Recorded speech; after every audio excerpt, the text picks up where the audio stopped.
자, 오늘 말씀에 미가서 5장 7절, 8절 보시면 그 동일한 표현이 두 번 반복되는 것을 볼 수 있죠.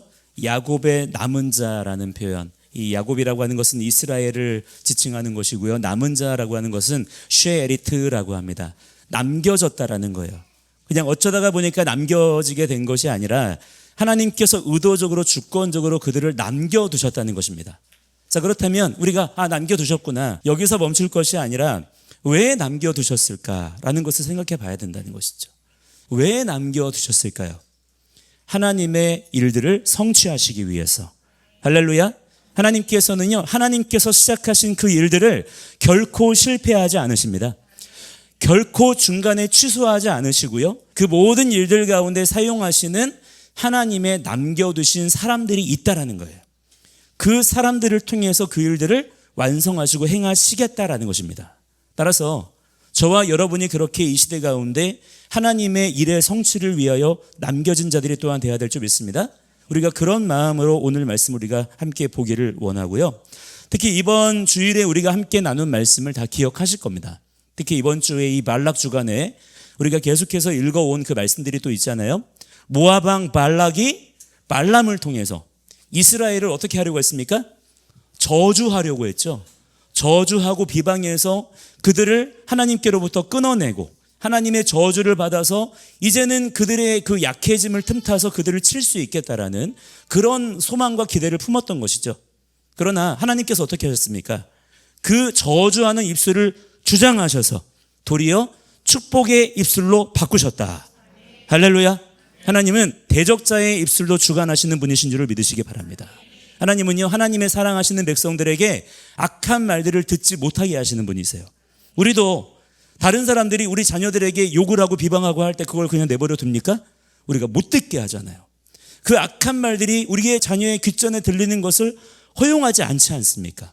마찬가지로 우리의 선하신 신실하신 아버지께서도 주의 사랑하시는 백성들에게 그 악한 말들이 들리지 않도록 보호하시고 지키시는 분이라는 사실입니다. 하나님은요, 그분의 언약을 영원토록 신실하게 지키시는 분이시다. 아멘이십니까? 여전히 믿으십니까? 끝까지 믿으시기를 바랍니다. 그런데 또 중요한 것은 무엇이냐면, 그렇게 하나님만 신실하시면 될까요? 아니라는 것이죠.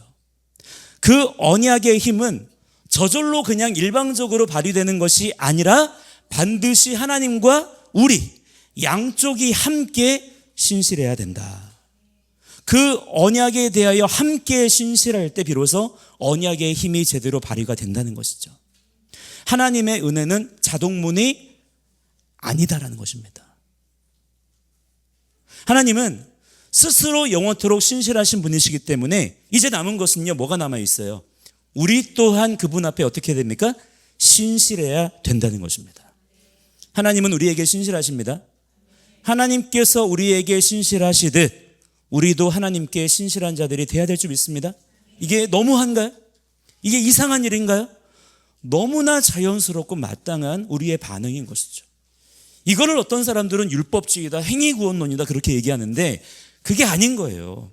우리는 마땅히 하나님의 그 은혜에 대하여 신실한 반응으로 올려드리는 자들이 돼야 될 줄을 믿습니다. 그게 뭐냐면 말씀하신 대로 우리가 우리의 삶을 맞추며 순종해야 되는 거예요.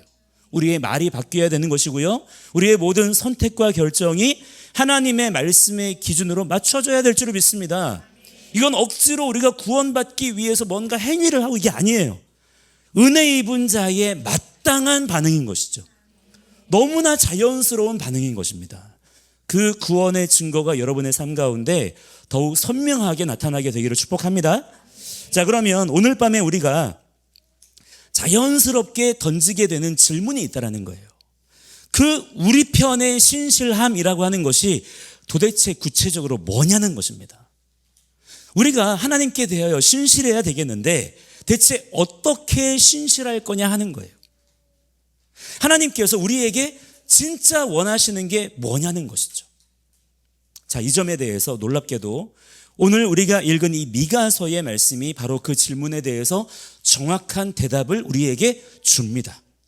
그리고 더 놀라운 것은요, 미가가 그 답을 주면서 특별히 우리가 말씀 속에 보았지만은 누구를 기억하라고 말합니까? 이번 주에 우리가 함께 읽고 있는 바로 그 발락과 발람을 기억해라라고 말씀하고 있다는 거예요. 우리가 이번 주에 말씀들을 통해서 보았던 그 사건을 미가가 직접적으로 가리키고 있다는 것입니다. 자, 먼저 미가는요, 하나님의 백성이 어떤 존재인지를 보여줍니다. 함께 5장 7절 말씀 한번 읽어보세요. 5장 7절입니다. 시작. 야곱의 남은 자는 많은 백성 가운데 있으리니 그들은 여호와께로부터 내리는 이슬 같고 풀 위에 내리는 단비 같아서 사람을 기다리지 아니하며 인생을 기다리지 아니할 것이며. 아멘. 여기 야곱의 남은 자라는 표현이 나와요. 그죠? 어쩌다가 보니까 남은 것입니까? 그게 아니라는 것이죠. 하나님의 주권과 은혜와 섭리 가운데 하나님 그분께서 의도적으로 남겨두신 자들이 있다는 것입니다. 무엇을 위해서요? 하나님의 언약의 성취를 위해서. 할렐루야. 하나님께서 남겨두신 자들이 있다는 거예요. 시대마다 있어요. 하나님은 영원토록 행하시는 분이시기 때문에. 자, 그런데 이 말씀에 보시면은 이슬과 소나기는 어디에서 누가 내린다는 것입니까? 사람이 내릴 수가 있나요, 없나요? 없다는 것이죠. 오직 하늘을 주관하시는 누구만이요? 하나님께서만이 내려주시는 거라는 사실입니다. 그러니까 하나님께서 남겨두신 자들은 어떤 사람들이냐? 사람을 기다리지 않는 존재라는 거예요. 인생들을 기다리지 않는다라는 것입니다.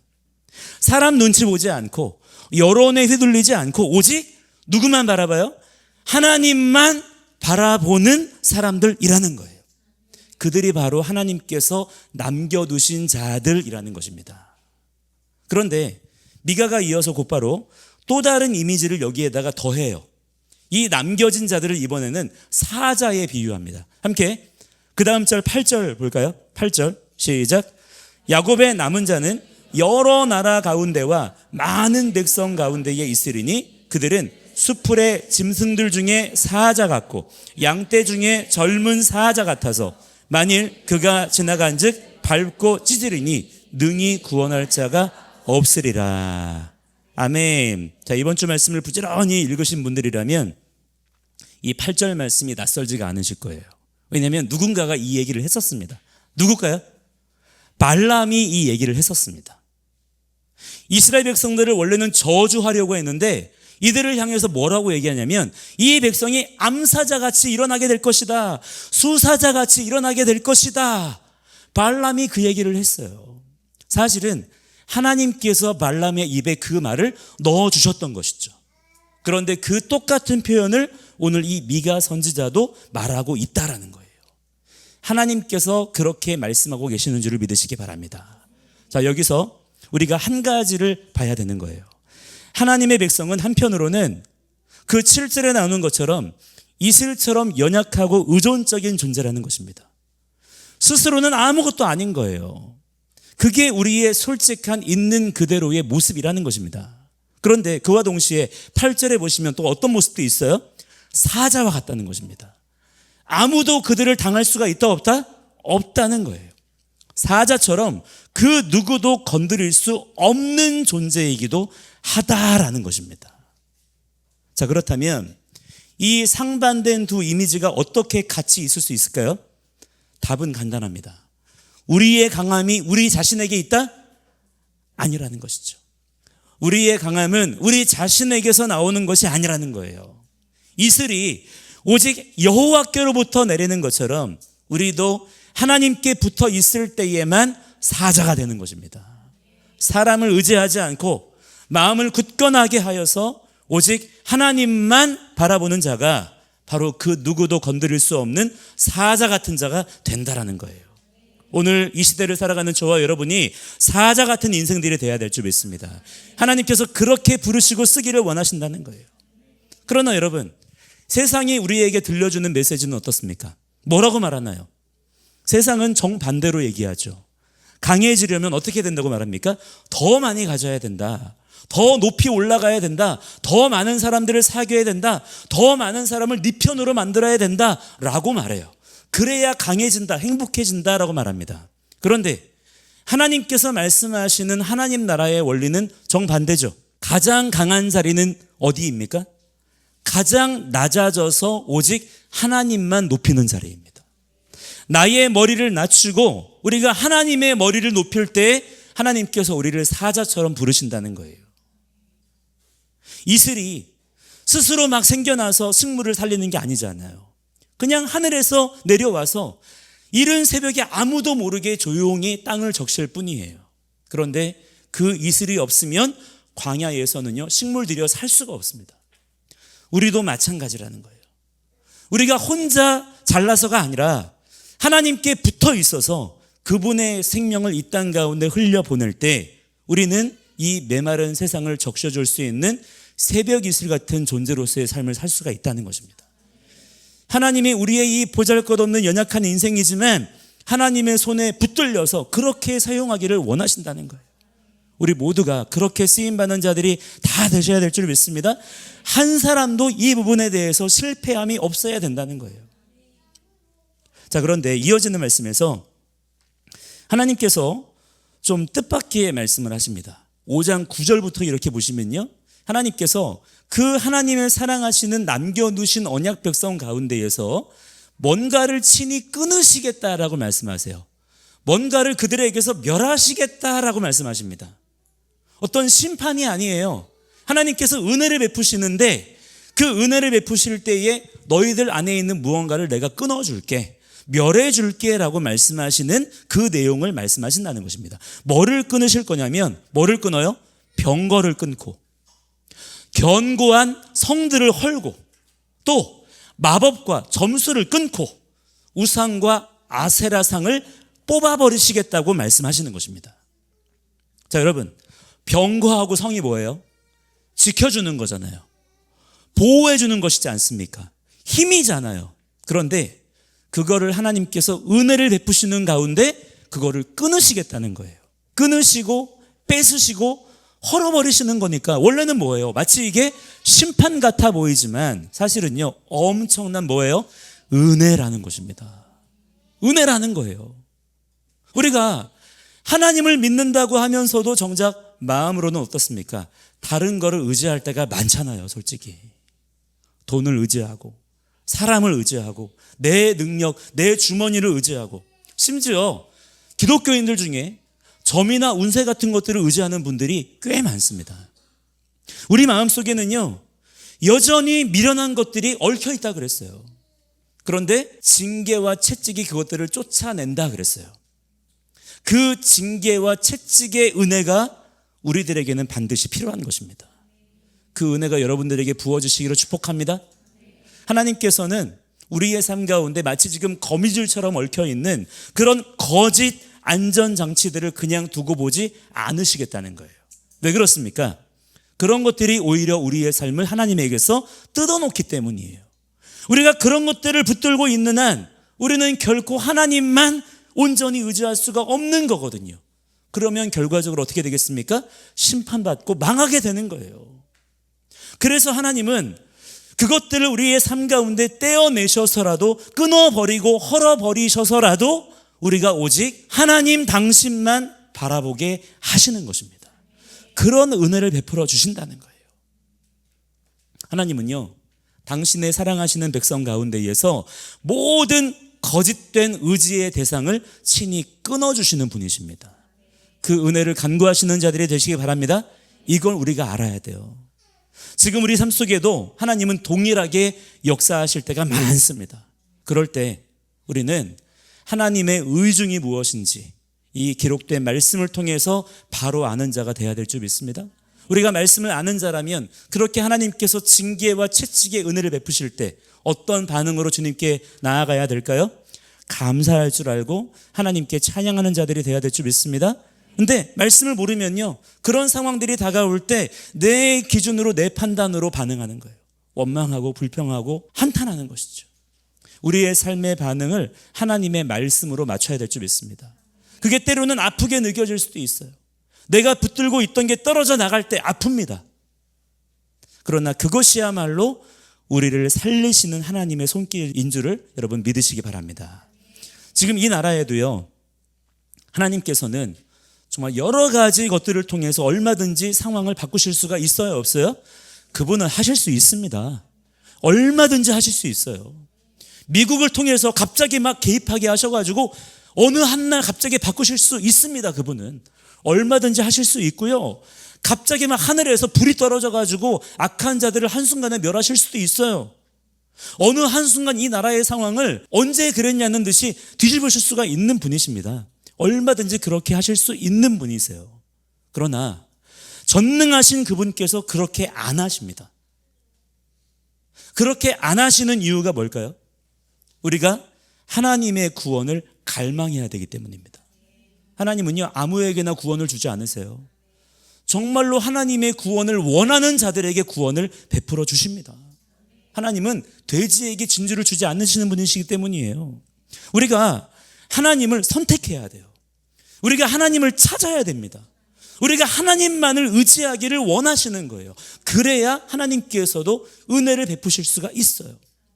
그렇지 않다면 상황이 아무리 바뀐다 한들 결국은 똑같은 것이기 때문입니다. 그래서 예수님께서도요, 수많은 병자들을 고치셨죠? 고치셨지만 그냥 자동으로 고쳐주신 게 아니에요. 예수님은요, 하나님 바로 그분이세요. 그래서 원하시면요, 그냥 이렇게만 하셔도 그 땅에 있는 모든 병자들이 한순간에 다 나을 수 있습니다. 얼마든지 그렇게 하실 수도 있어요. 그런데요, 그렇게 하지 않으십니다. 병자들을 고치실 때 그냥 고쳐주지 않으세요. 반드시 먼저 물어보십니다. 뭐라고 물어보시나요? 네가 낫고자 하느냐? 아니, 이걸 물어보세요. 그걸 물어봐야 알아요. 아픈 사람이면 당연히 낫고자 하지 않겠습니까? 근데 물어보세요. 네가 낫고자 하느냐? 그때 다윗의 자손 예수여, 불쌍히 여기소서, 저를 고쳐주소서. 그 대답을 꼭 들으신 후에야 그 대답에 따라 행하시는 것을 볼 수가 있더라는 것입니다. 이게 너무나 중요한 포인트가 된다는 거예요. 하나님은 우리의 그러한 고백, 우리의 그러한 의지를 받기 원하신다는 거예요. 너는 정말 하나님을 원하냐는 거예요. 과연 우리가 정말 무엇을 원하느냐, 무엇을 추구하느냐를 하나님께서는 너무나 중요하게 보신다는 것입니다. 자, 그래서요, 6장으로 넘어가서 보시면요, 하나님께서 자기 백성을 마치 법정에 세우듯이 변론을 하세요. 여러분, 이게 또 이상한 거예요. 여러분 생각해 보세요. 하나님은요, 어떤 분이십니까? 위대하신 분이십니다. 높으신 분이십니다. 이견을 다실 분 계십니까? 하나님보다 높은 분이 있습니까? 하나님과 견줄 자가 있나요? 하나님은 가장 높으신 위대하신 바로 그분이십니다. 그런 하나님께서 뭐하러 사람과 변론을 하시나요? 뭐하러 이런 변론을 하시죠? 이런 소모적인 논쟁을 뭐하러 하시죠? 우리 같은 이런 존재가 그 높으신 하나님과 변론을 한다는 게 가당키 나은 것인가요? 그럼에도 불구하고 하나님께서는 기꺼이 그렇게 하신다라는 것입니다. 그렇게 해서라도 우리에게 하나님의 뜻을 깨닫게 하시고 우리가 하나님의 마음을 알기를 원하신다는 거예요. 자, 그런데 그 변론하시는 첫 마디가 우리의 생각으로는 너무 뜻밖이에요. 보통 우리는 하나님께서 우리에게 변론하자라고 하시면 어떻게 말하실 것 같습니까? 너희가 이런 죄를 지었다, 너희가 죽을 죄를 지었다, 너희가 잘못을 했다, 이렇게 막 따지실 거라고 생각하잖아요. 그런데요, 하나님께서 뭐라고 하시냐면 6장 3절을 보겠습니다. 6장 3절에 이렇게 말씀하십니다. 함께 시작. 이르시기를 내 백성아, 내가 무엇을 내게 행하였으며 무슨 일로 너를 괴롭게 하였느냐? 너는 내게 증언하라. 아멘. 자, 여러분, 이게 하나님께서 책망하시는 말씀인가요? 이건요, 호소입니다. 사랑하는 자에게 던지는 안타까운 탄식의 외침이더라는 거예요. 이게 하나님의 변론의 첫 마디예요. 내가 도대체 너희에게 무엇을 잘못했길래 너희들이 나를 떠나느냐? 내가 언제 너희를 힘들게 한 적이 있느냐? 마치 멀어진 자녀를 붙잡고 묻는 부모의 마음 같지 않습니까? 즉, 하나님의 변론은 우리를 정죄하려는 것이 아니라 우리가 이제라도 깨닫고 돌이키게 하시려는 거예요. 회복시키시려는 것입니다. 이 하나님의 마음을 우리가 꼭 붙잡아야 될 줄 믿습니다. 정말 화가 나서 끝내버리려는 사람은요, 이렇게 묻지 않아요. 뭐하러 묻겠습니까? 끝내버릴 건데 그냥 돌아서 버리는 거죠. 특히나 높은 자리에 있는 사람, 권세가 있는 분이라면 더더욱 그렇게 하겠죠. 뭐가 그에게 아쉬울 게 있겠습니까? 그런데 하나님은 친히 백성들에게 지금 묻고 계시다는 거예요. 내게 대답하라. 묻고 계시다는 거예요. 아직 대화의 문을 열어두고 계신 거예요. 아직 우리를 포기하지 않으셨다는 증거인 것입니다. 아직 늦지 않았으니 지금이라도 돌이키라는 거예요. 이 호소의 목소리가 들리는 동안에는 아직 은혜의 때인 것입니다. 지금 아직 은혜의 때가 남아있는 줄을 믿으시기 바랍니다. 이 시기를 놓치면 안 된다는 거예요. 아직은 이러한 하나님의 호소의 목소리가 우리에게 들리고 있잖아요. 지금 빨리 돌이켜야 될 줄 믿습니다. 지금 바로 우리가 현실 속에서 이 음성을 똑똑히 듣고 있는 중인 거예요. 자, 그러면서 하나님께서 특별히 뭐를 기억하라고 하시냐면 우리 6장 5절 말씀 보겠습니다. 6장 5절입니다. 시작. 내 백성아, 너는 모압 왕 발락이 꾀한 것과 보올의 아들 발람이 그에게 대답한 것을 기억하며 길갈까지의 일을 기억하라. 그리하면 나 여호와가 공의롭게 행한 일을 알리라 하실 것이니라. 아멘. 자, 하나님께서 직접 발락과 발람을 언급하시는 겁니다. 그 사건을 너희들이 기억해내라는 거예요. 잊지 말라는 것입니다. 그때의 일들을 생각해내라는 거예요. 자, 왜 그럴까요? 그 사건이야말로 하나님께서 자기 백성을 어떻게 생각하시는지, 자기 백성을 위하여 어떻게 일하시는지를 가장 분명하게 보여주신 사건이기 때문입니다. 발락과 발람이 어땠습니까? 아무리 이스라엘 백성들을 저주하려고 했지만 하나님께서 개입하시는 가운데 어떻게 하셨어요? 그 모든 저주의 말들을 축복의 말들로 바꾸셨어요. 그걸 기억해 보라는 거예요. 내가 너를 위해 그렇게 일했는데 너는 왜 나를 떠나느냐? 이게 하나님의 마음이라는 것입니다. 그 눈으로 지금의 이 모든 현실을 볼 수가 있어야 된다는 거예요. 그리고 이제 그 유명한 미가 6장 8절이 나오죠. 그런데 이 앞에 6절과 7절을 먼저 봐야 이 8절의 말씀이 제대로 이해가 됩니다. 6절과 7절에서 백성이 이렇게 묻습니다. 제가 읽어드릴게요. 내가 무엇을 가지고 여호와 앞에 나아가며 높으신 하나님께 경배할까? 내가 번제물로 1년 된 송아지를 가지고 그 앞에 나아갈까? 여호와께서 천천의 수량이나 만만의 강물 같은 기름을 기뻐하실까? 내 허물을 위하여 내 맏아들을 드릴까? 내 영혼의 죄로 말미암아 내 몸의 열매를 드릴까?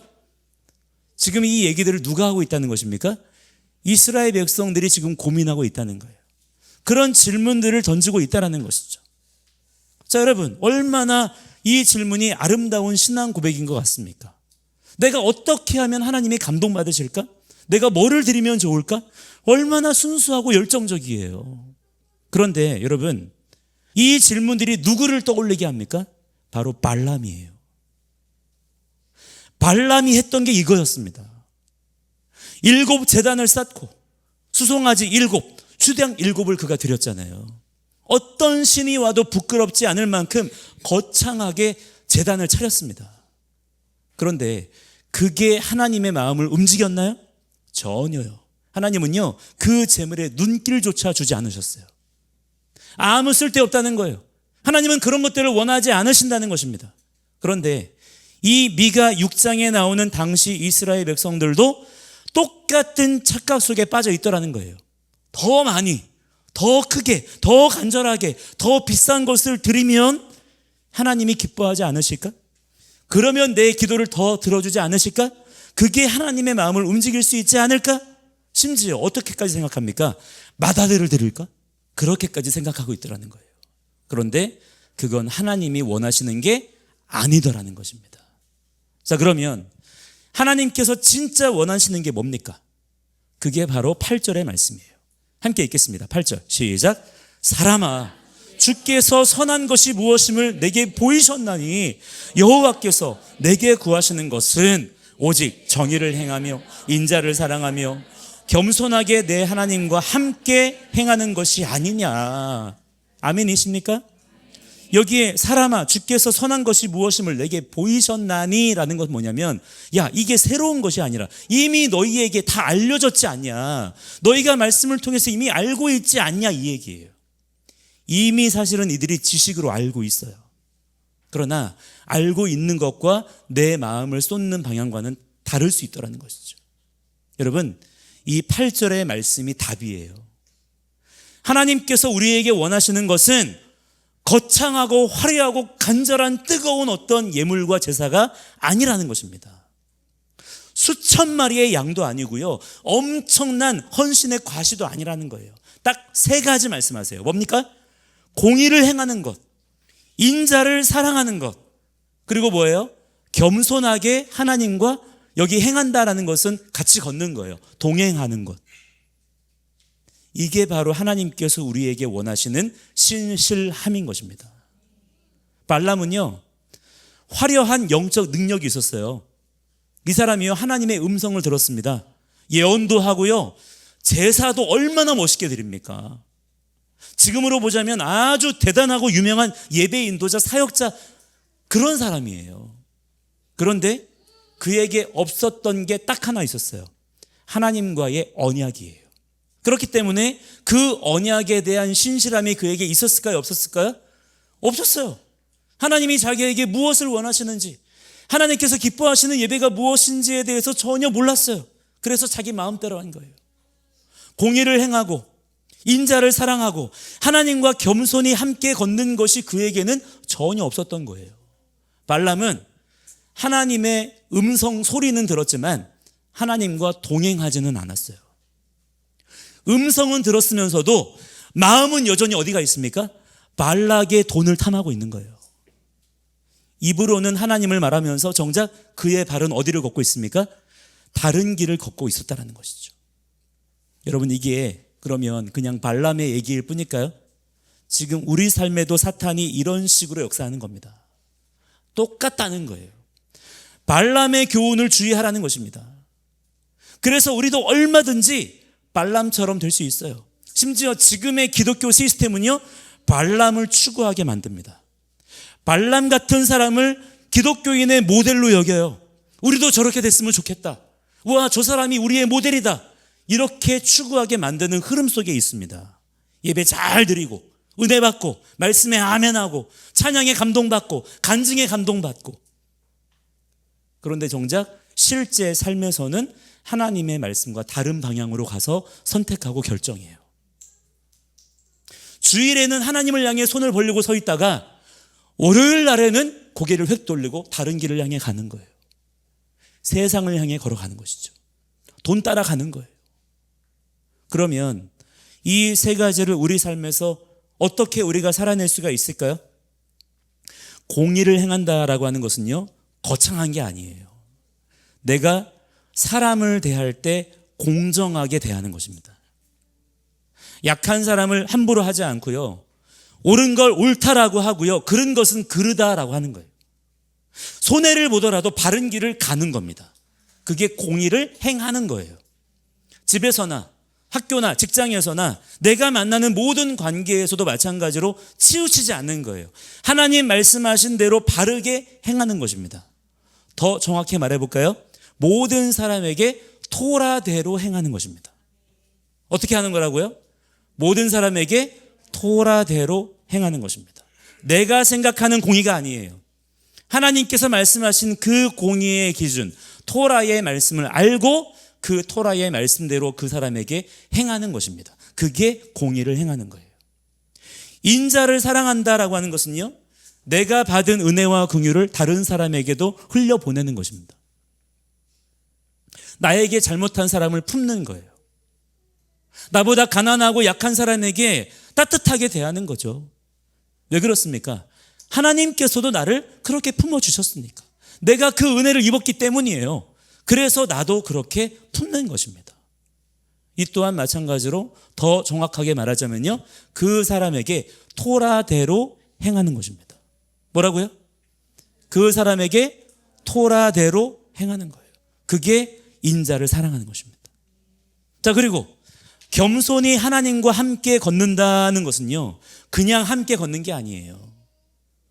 그냥 하나님과 어깨동무하고 맞담배 피우는 게 아닌 것입니다. 하나님과 나의 관계를 기억하는 거예요. 하나님께서 늘 나보다 앞서 가셔야 되는 것이고요, 나는 그 뒤에 있어야 되는 것입니다. 그 자리가 바뀌면 안 되는 거예요. 하나님께서 먼저 앞서 가시고 나는 그 뒤를 따라가는 거예요. 그 보폭을 유지하는 것입니다. 그 포지션을 지키는 거예요. 그게 겸손하게 하나님과 함께 걷는 것입니다. 그냥 같이 손잡고 걷는 게 아니에요. 그래서 매 순간 그 사람은요 어떻게 합니까? 모든 선택과 결정의 순간마다 뭐를 할까요? 하나님, 이게 맞습니까? 하나님, 제가 무엇을 선택하길 원하십니까? 묻는 거예요. 하나님의 의중과 하나님의 뜻을 구하는 것입니다. 자, 이 또한 정확히 말하자면 뭘까요? 내 모든 선택과 결정을 어떻게 하는 걸까요? 토라대로 행하는 것입니다.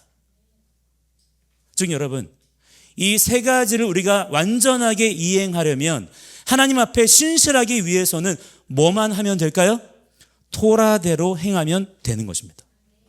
토라의 말씀에 내 삶의 방향을 맞추는 거예요. 그게 신앙생활이에요. 그것이 바로 길이요 진리요 생명이 되시는 예수님을 따르는 삶인 것입니다. 은혜라고 하는 것은요, 이제 말씀 필요 없어, 그게 아니에요. 그냥 대충 살아도 다 좋게 해주신다, 그게 아닌 것입니다. 하나님의 은혜는요 우리를 말씀에 붙잡히게 해요. 말씀대로 매이게 합니다. 말씀이 없이는 아무것도 못하게 되는 것이 하나님의 은혜예요. 그래서 허물어뜨리시는 거예요. 그래서 끊으시는 것입니다. 그래서 뺏으시는 거예요. 그 은혜가 부어져야 될 줄을 믿습니다. 자, 또 하나 공통점을 찾을 수가 있어요. 이 세 가지 전부 다 무엇에 대한 것입니까? 관계에 대한 것입니다. 공의는 이웃과의 관계고요, 인자를 사랑하는 것도 이웃과의 관계고요, 겸손한 동행은 누구와의 관계예요? 하나님과의 관계예요. 다 관계예요. 그러니까 하나님께서 우리에게 원하시는 건요, 화려한 어떤 종교 행위가 아니라는 거예요. 바른 관계를 맺는 것입니다. 무엇입니까? 즉 우리의 삶 전체라는 거예요. 우리의 삶 전체가 주님 앞에 예배로 드려져야 된다는 것입니다. 발람은요 종교 행위는 화려했지만 이 관계가 다 깨져 있던 사람이었어요. 하나님과 어떻게 했습니까? 거래하려고 했던 사람이었어요. 하나님과의 관계가 깨져 있는 것이죠. 이스라엘은 어떻게 했습니까? 이스라엘에 대해서는 미워하면서 저주하려고 했잖아요. 그렇다면 우리는 그 반대로 가야 될 줄을 믿습니다. 자, 이게 여러분 어렵게 느껴지시나요? 너무 우리에게 무리한 것들을 요구하시는 걸까요? 많은 분들이 그렇게 얘기하더라고요. 어떻게 사람이 그렇게 살 수가 있냐? 어떻게 우리가 하나님께 신실하게만 살 수 있냐? 그런데 여러분, 하나님은요 이걸 우리에게 요구하실 자격이 있으세요. 왜냐하면 6장 4절에서 하나님께서 먼저 뭐를 하셨는지 말씀하시거든요. 내가 너를 애굽 땅에서 인도하여 올렸고 종되었던 집에서 너를 내가 구속했다. 이 말씀이 먼저 앞서는 것입니다. 너희들이 그거를 해내면 내가 구원해 줄 게가 아니에요. 하나님이 먼저 우리를 건지셨어요. 먼저 우리를 사랑하셨고요, 먼저 우리와 함께 걸어주셨습니다. 그러니까 우리가 그분과 함께 걷는 건요 어려운 게 아니에요. 우리가 먼저 시작하는 게 아니라니까요. 이미 우리와 함께 걸어주시는 그 하나님을 따라가면 되는 거예요. 그 보폭을 맞추면 되는 것입니다. 오늘 밤 우리가 이 자리에서 그래서 결단했으면 좋겠습니다. 발람처럼 종교 행위만 잔뜩 있고 정작 실제 삶의 순종은 없는 그런 거짓된 신앙이 아니라 하나님은 그런 거 싫다는 거예요. 뭐를 해야 되겠습니까? 매일 한 걸음씩 하나님과 함께 걷는 신앙으로 나아가기를 우리가 새롭게 결단해야 돼요. 이전에 우리가 익숙하게 해왔던 기독교 종교 패러다임에서 벗어나야 됩니다. 그렇게 하면 안 돼요. 왜 그렇게 하면 안 되는 줄 아세요? 지금 한국교회는 다 죽었습니다. 한국교회가 얼마나 열심히 했게요? 그런데 그렇게 열심히 했을 때 결과는 죽었어요. 스스로 죽음을 자처했습니다. 그 길을 그대로 따라가면 안 돼요. 다 죽어요. 또 죽습니다. 우리 자녀들을 또 죽이는 거예요. 지금이라도 이전에 그 잘못된 길에서 돌이켜야 될 줄을 믿습니다.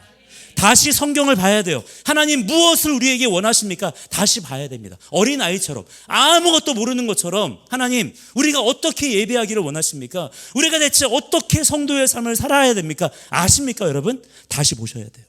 정말 그게 맞는지.